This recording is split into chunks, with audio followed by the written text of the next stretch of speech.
Bom dia, meus amados, a graça e a paz do Senhor. Eu sou o pastor Rômulo Pereira, da Igreja Batista Palavra da Graça, e hoje nós vamos estudar o Evangelho segundo João, capítulo 18, verso 28, que diz: Em seguida, de Caifás, os judeus levaram Jesus para o pretório.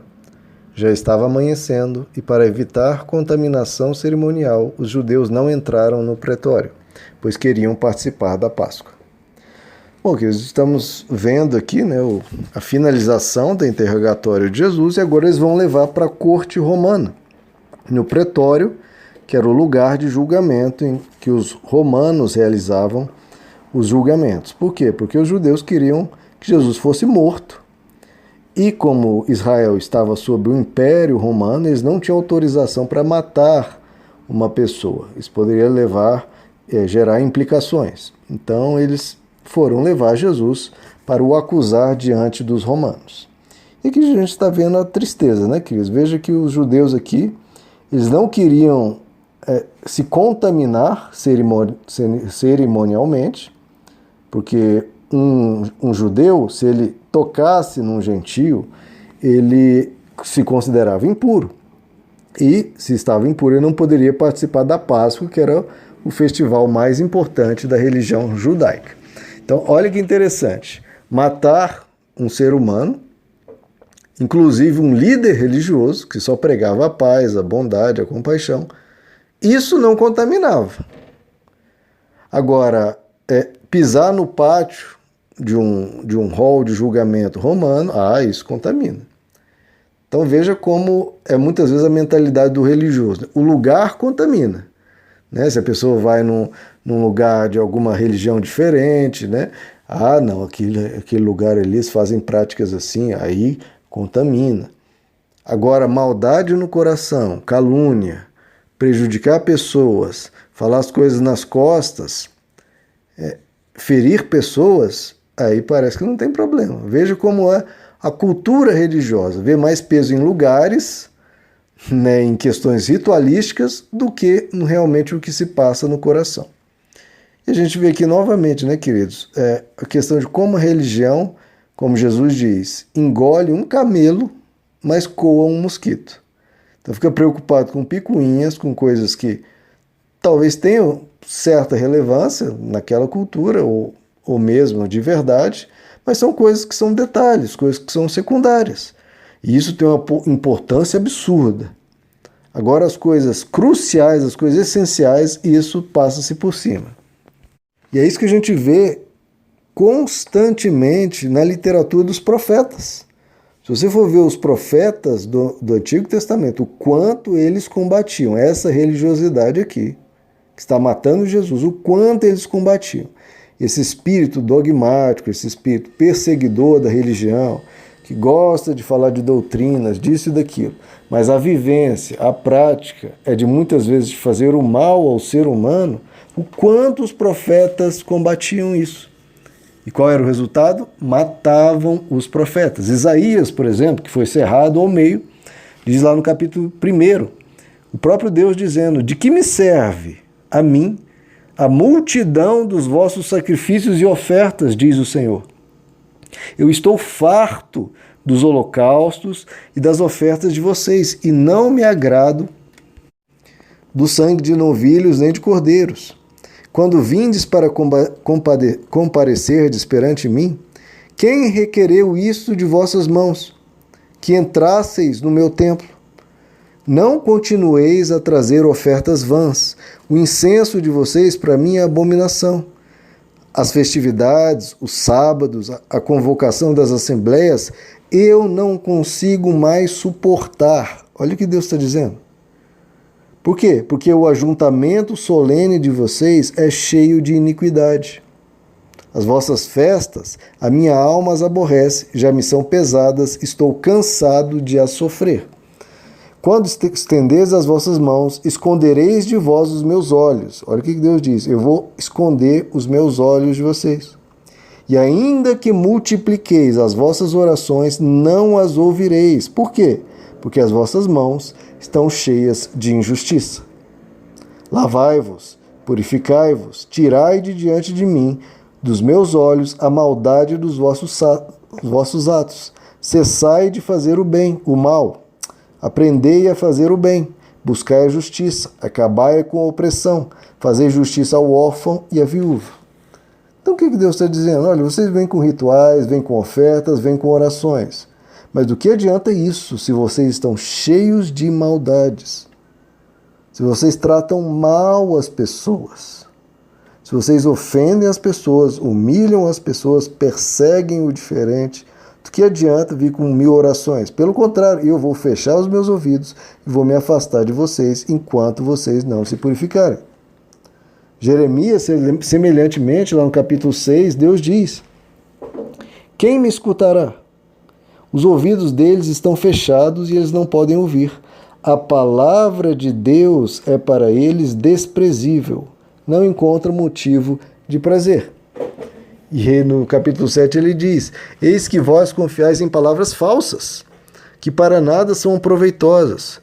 Furtareis, matareis, cometereis adultério, jurareis falsamente, e andarei após outros deuses, e vos apresentarei diante de mim nesta casa que se chama pelo meu nome, e direi: somos livres para praticar tudo isso?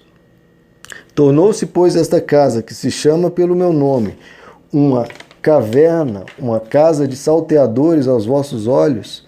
Eis que eu mesmo vi isso, diz o Senhor. Veja que Jeremias cita o que Jesus fala depois: vocês estão transformando a minha casa num covil de salteadores, de ladrões. É isso que a religião muitas vezes transforma. O que foi consagrado, que foi colocado diante de Deus como lugar de adoração, lugar de oração, é depois transformado num covil de ladrões. Que pessoas que só querem poder, só querem dinheiro e roubam, saqueiam as pessoas. Voltando ao capítulo 6, Jeremias, profeta, diz: porque deles, o menor até o maior, cada um se dá à avareza. E desde o profeta até o sacerdote, cada um procede impiamente. E se ocupam em curar superficialmente, olha só. Eles curam, sim, mas curam superficialmente a ferida do meu povo, dizendo: paz, paz, quando só há maldade. Então é impressionante, né, que isso? Como os profetas condenavam essa máscara da religiosidade e que por baixo só há maldade. Amós, por exemplo, diz, Deus dizendo: eu desprezo as vossas festas e não me deleito nas vossas reuniões. Ainda que me ofereçais ofertas, não me agradarei deles, nem atentarei para as ofertas pacíficas de vocês. Afasta de mim o ruído das tuas canções, porque eu não ouvirei essas melodias. Veja como Deus é claro, não tem como ele ouvir orações, louvores, etc., quando há impiedade, quando há exploração da fé das pessoas. Vamos para o quarto profeta, Miqueias. Ele diz: os seus chefes vendem sentenças judiciais por suborno, e os seus sacerdotes ensinam por interesse, e os profetas adivinham por dinheiro, e ainda se encostam ao Senhor dizendo: não está o Senhor no meio de nós? Nenhum mal nos sobrevirá. Veja, queridos, como é um retrato atual. O governo vivendo de corrupção, sacerdotes ensinando por dinheiro e profetas adivinhando por interesse. E todo mundo dizendo que são de Deus. Não, mas Deus está no meio de nós. Horrível, né? E Jesus, claro, que está sendo condenado, como os profetas o foram, faz o mesmo tipo de denúncia. Aí no capítulo 23, Jesus diz: ai de vós, escribas e fariseus e religiosos, empedernidos, hipócritas, porque vocês dão o dízimo, mas tendes omitido o que há de mais importante na lei, a saber, a justiça, a misericórdia e a fé. Essas coisas vocês deveriam fazer sem omitir aquelas. Guias cegos, que coais um mosquito, como eu falei, engolis um camelo. Ai de vós, escribas e fariseus hipócritas, porque vocês limpam o exterior do copo e do prato. Oh, que importante, né? Mas por dentro estão cheios de extorsão e de maldade. Fariseu cego. Limpa primeiro o interior do copo, para que também o exterior se torne limpo. Ai de vós, escribas e fariseus hipócritas, porque vocês são como sepulcros caiados, que por fora Realmente parecem formosos, mas por dentro estão cheios de ossos e de toda imundícia. Assim também vós, exteriormente, olha a máscara da religião, né? Exteriormente pareceis justos aos homens, mas por dentro estáis cheios de hipocrisia e de iniquidade. Então é a mesma denúncia, queridos. A religiosidade muitas vezes é inimiga da verdadeira fé. Como estamos vendo, eles estão indo, os chefes religiosos da nação religiosa, onde receberam a revelação das Escrituras, estão indo matar Deus encarnado. É por isso que Jesus diz, continuando em Mateus 23, serpentes, raça de víboras, como escapareis da condenação do inferno? Como isso é sério, né, queridos? As pessoas acham que porque tem uma placa no lugar onde vão, escrito Deus, aqui ó, lugar de Deus, tem a placa lá. Vestem roupas especiais dizendo, olha, nós somos de Deus. Tem cargos dizendo que eles são de Deus. E a boca deles diz, somos de Deus. Mas o coração totalmente perverso, maquinam, fazem tramóias, conchavos, tudo por dinheiro, tudo por poder. Fazem maldades, exploram, massacram, esmagam. E acham que podem fazer isso impunemente. Os profetas denunciam, Deus encarnado, Jesus denuncia que muitas vezes a religiosidade se torna uma grande inimiga da fé. Então cuidado, que na sua devoção seja em torno e para com Deus e para com a bondade. Se essa devoção se torna instrumento de poder para dominar, explorar pessoas e para ganhar dinheiro, você está a um passo de ser mais um a matar pessoas no seu próprio coração e no coração dos outros. Meus amados, que Deus lhes abençoe. A graça e a paz do Senhor.